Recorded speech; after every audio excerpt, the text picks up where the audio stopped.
আচ্ছা বলুন, মুসলমানের ছেলে যত বড়ই ভুল করুক, গুনাহগার হোক, ইসলামের কি দুশমন হতে পারে? জোরে বলে। তাহলে ইসলামের দুশমন যখন কোন মুসলমানের ছেলেকে দেখবেন, তাহলে জানবেন তার মধ্যে দুটোর মধ্যে যে কোনো একটা লক্ষণ আছে। হয় সে ইসলাম থেকে বেরিয়ে গেছে, মুসলমান সেজে আছে, আর নচেত তার গোড়াতে গন্ডগোল হয়েছে। গোড়া পর্যন্ত নাকি জমিন আমাদের ছিল, চাষ অন্যজন করে দিয়েছে, বাকিটা সব বুঝে নিচ্ছেন। কেন মুসলমানের বেটা কখনো যাই করে মদ খেয়েছে, গান শুনেছে, চুরি করে ফেলেছে, মারপিট করেছে, এই সব গুনাহ করলে করেছে, আল্লাহ তাকে মাফ করুক। মুসলমানের বেটা কখনো ইসলামের দুশমন হতে পারে না। কি গো, আমার কথা কি একমত তো নাকি?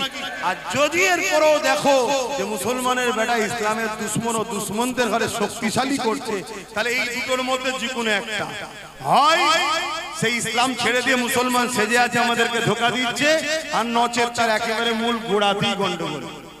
কথা বুঝে আসছে তো নাকি? আসেন, আর এই কথার পিছনে কোরআনের দলিল আছে, আমি গল্প বলছি না। সূরা কালাম মাওলানাদেরকে জিজ্ঞেস করে নেবে, খালিদ বিন মুগীরা আল্লাহ আয়াত নাযিল করেছে না করে না? সব দলিলে কথা বলছি, অত সহজ নয়, ঘাটাও নি বাপ। যদি দম থেকে আসো দলিল দেখবে, মোহরি নিয়ে আসো, দলিল দেখাবো। মোহরি তো দলিল বোঝে নাকি? ইয়া নবী সালাম, ইয়া রাসূল, ইয়া হাবিব সালাম, সালাওয়াতুল্লাহ। কঠিন হাসরের দিনে আমার মা বোন আর বাসা এক জায়গায় হয়েছেন কেন? মা বোনরা সরে যান, এক কমিটি গুলো খেয়াল করবে, এটা ধর্মসভা। মা বোনেরা পিছিয়ে যান, আপনারা আপনাদের জায়গায় যান। কঠিন হাসরের দিনে কি আছে মোদের কপালে,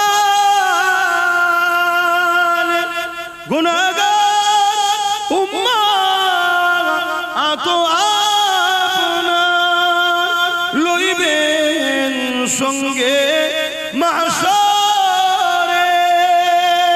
নবী সালাম।